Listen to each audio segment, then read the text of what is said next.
quarta e última competência, vamos falar sobre a gestão do clima operacional e conflitos. Convivemos a todo momento com situações conflituosas. Dessa forma, administrar conflitos hoje em dia é natural. As modificações da sociedade, bem como aquelas que ocorrem diariamente nas organizações, isso nós podemos ver nas feiras, nas próprias pechinchas que nós fazemos em relação àquilo que nós vamos comprar, é uma forma de negociação também. Como obter resultados positivos de conflitos? Isso depende justamente da forma como negociamos o problema. E você, como negocia o seu problema? Diagnosticando o conflito.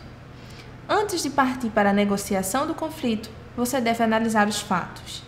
Isto porque acredita-se que é essencial, ao se verificar a existência do conflito, que o gestor e as partes envolvidas assumam a necessidade da busca de uma solução. Nós não podemos colocar essa responsabilidade apenas no gestor. Você é parte integrante disso, você faz parte de um grupo e, assim como gestor, a responsabilidade também é sua. Recusar o conflito acarreta diretamente na recusa da negociação, gerando tensão e desconforto. Declarar guerra também não é o melhor caminho, porque alguém nesse jogo sairá perdendo, e esse alguém pode ser você. Mapeamento do conflito. Para facilitar o que se chama de mapeamento do conflito, conforme Martinelli, observe a seguir as fases a serem cumpridas. Fase inicial. Verifique se as partes envolvidas conhecem o problema que gerou o conflito e, principalmente, se elas estão dispostas a buscar uma solução. Na maioria das vezes, o que ocorre é que nós conhecemos as consequências do conflito, mas nós não sabemos e não enxergamos as causas do mesmo. Fase decisiva. Nesta fase, o negociador deve fazer com que apareçam as queixas, os problemas, os termos do conflito em si. Cuide para evitar avaliações precipitadas, solicitando os dados e os fatos envolvidos. Como nós já falamos em aulas anteriores, procure ser neutro. Na fase decisiva, portanto, você deverá buscar o conhecimento pleno acerca do problema, para então planejar ações necessárias ao processo de negociação, verificando, além de questões técnicas, as situações emocionais e de envolvimento das partes em todo o conflito. Em qualquer questão, nós não podemos esquecer esses entraves comportamentais, as questões emocionais. Nós somos extremamente emocionais e, de um modo geral, em algum momento, perdemos a cabeça em alguma situação. Como buscar esse controle? Fase de manutenção. Após a negociação, faça o controle do acordo, verificando diretamente os resultados alcançados. Além disso, é extremamente importante observar os erros ou mesmo incorreções e agir no sentido de promover sua redefinição. Neste momento da manutenção, vamos pensar numa reforma de uma casa, onde estamos fazendo a manutenção de um piso ou da parte elétrica. Nós vamos procurar os erros e nós vamos tentar solucionar este problema. A manutenção, ela serve para que coisas que aconteceram no passado não venham a ocorrer novamente e me deixar preparado caso ocorram futuramente. A solução de problemas nem sempre é utilizada em todas as situações de conflitos. Isto porque são necessárias as seguintes circunstâncias especiais para se aplicar a abordagem de confronto. Vamos a elas. Todas as partes devem querer uma solução que, plenamente aceitável, considere a totalidade de seus objetivos. Todas as partes têm a responsabilidade de se mostrarem abertas e honestas a respeito dos fatos, opiniões e sentimentos. Lembre-se, nós já falávamos sobre a ética antes.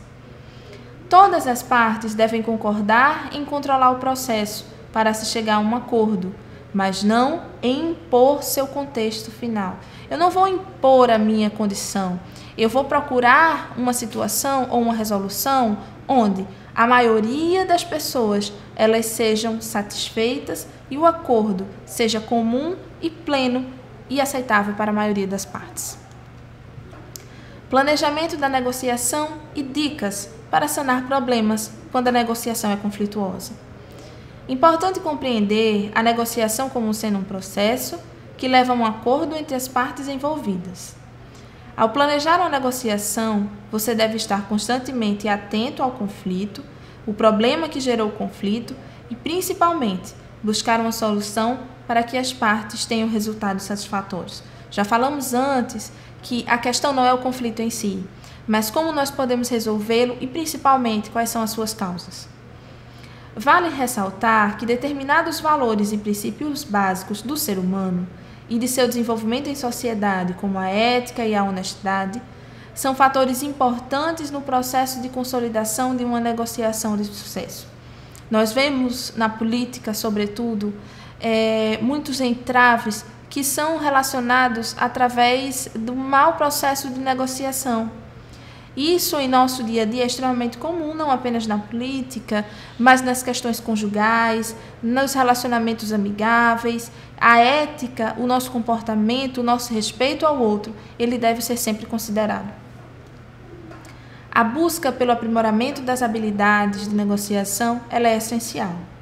O planejamento é a pedra fundamental, tanto para o desenvolvimento de habilidades, como para um acordo satisfatório na resolução de conflitos.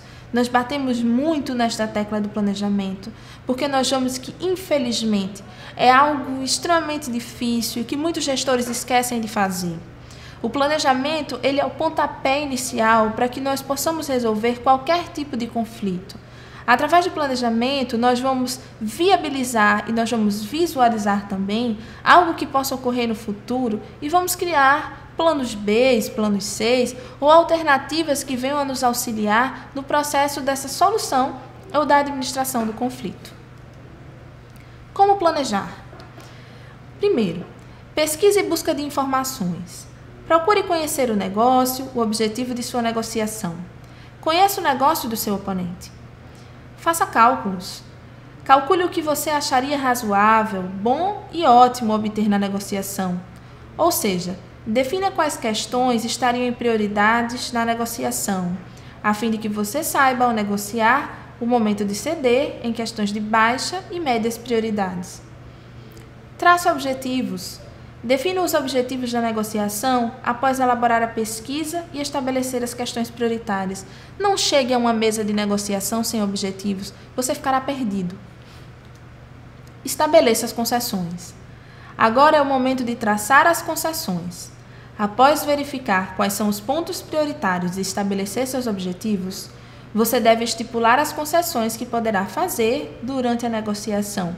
Ou seja, até onde eu posso ir, até onde eu posso ceder, o que eu posso fazer com base no meu planejamento, com base nos números que eu tenho, nos cálculos que eu já fiz. E se você fosse seu oponente?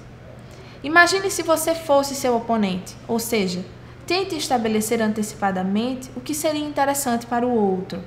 Se ele estivesse negociando com você, essa probabilidade é um bom exercício na busca do acordo mútuo. Esse é um bom exemplo do que é empatia, aquilo que nós já falamos em aulas anteriores. O plano B, o famoso plano B que nós tanto falamos. Estabeleça um plano B. Tenha uma alternativa que lhe dê segurança na negociação, ou seja, ao tentar resolver o conflito. Se as possibilidades iniciais não forem suficientes para se chegar a um acordo, apresente uma última saída. O acordo. Prepare-se também para o fechamento do acordo, isto porque uma boa resolução de conflitos faz com que novos negócios surjam futuramente. Se você de fato foi honesto, foi ético na negociação, dificilmente outras propostas de trabalho não irão acontecer, porque os envolvidos perceberão a sua ética, a sua honestidade, o seu respeito.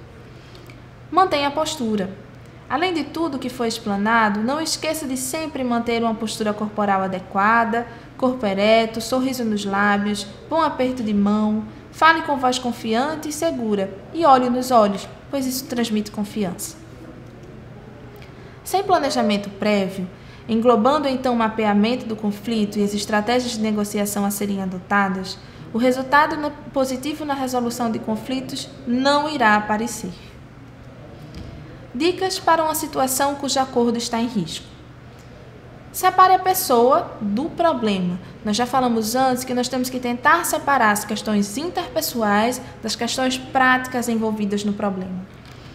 Faça uma pausa e faça silêncio por alguns minutos. Recupere o raciocínio e foque no objetivo. Se for o caso, não tome a decisão na mesa de negociação. Marque um novo encontro e uma nova negociação para que você tenha tempo de refletir de fato e não fale aquilo que não quer falar. Assim, você poderá consultar a opinião de outras pessoas sobre o conflito, outras pessoas mais maduras que possam te auxiliar na resolução do problema. Escutar a outra parte pode ser a conduta mais efetiva e também a mais simples em uma negociação. Tente compreender seu oponente, reconhecendo seu ponto de vista e fazendo com que ele também reconheça o seu. Mas é preciso que nós aprendamos a ouvir. Essa parte é extremamente importante. Quando ficamos zangados ou nos envolvemos emocionalmente no conflito, nossos instintos naturais tendem a dominar. É a questão emocional que falávamos antes. Por isso, fica muito difícil usar eficazmente nossas habilidades de comunicação e resolução de problemas. Daí, a necessidade de entender melhor suas reações emocionais perante o conflito. Com esta competência, finalizamos a nossa disciplina. Espero que você tenha compreendido tudo aquilo que foi explanado em relação aos conflitos e as possíveis causas e negociações. Lembre-se, você tem o fórum, o chat e várias outras maneiras de entrar em contato com seu tutor e professor. Estamos aqui para orientá-lo. Até mais!